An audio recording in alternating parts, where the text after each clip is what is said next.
My mom had committed suicide, and before she committed suicide, she killed my father. And there are very few things more painful than that, than somebody committing suicide. And when I sat there and I was talking to God, I knew that God was hurting too. That was not God's plan for their life. That was not God's plan for how they were supposed to live their life. And He was hurting even more than I was. And I was hurting intensely. But I knew that God was with me through all of it. You have a God. His name, Emmanuel, means God with us. The God who wants to be with you. But the bottom line is it's your choice. It's your decision. Whether you want to be with Him or not. And that applies to everybody. Every one of us. Every day. We have to decide.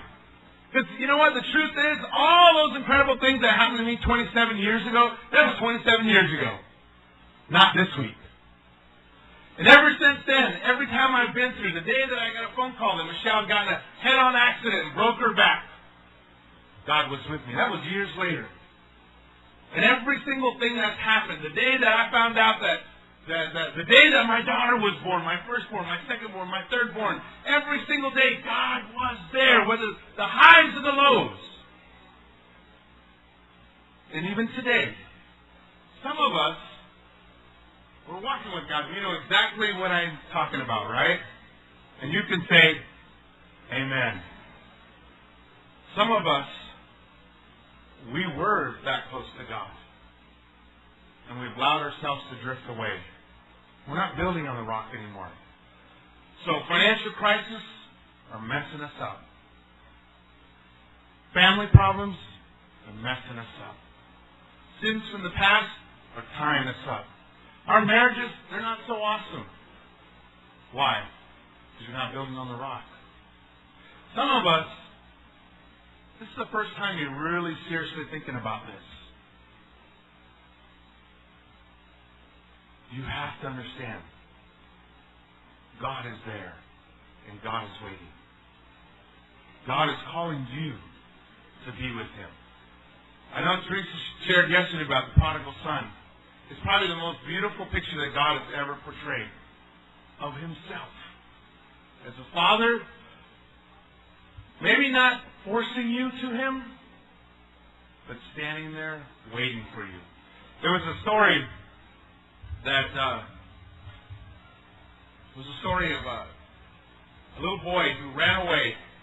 He got in a terrible fight with his dad. And he got mad and he ran off to a city. It's an old Spanish story.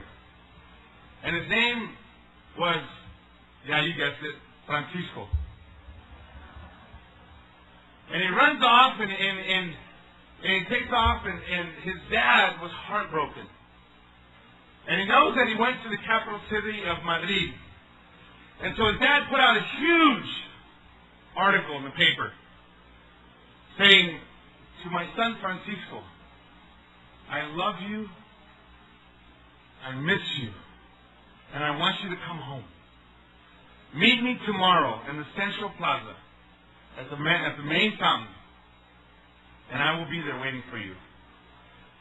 And so the next day at noon, exactly when he said, he shows up. And there wasn't one little Pancho. There was 20-something little Panchos, all waiting for their dad. Your dad is waiting for you. God bless you.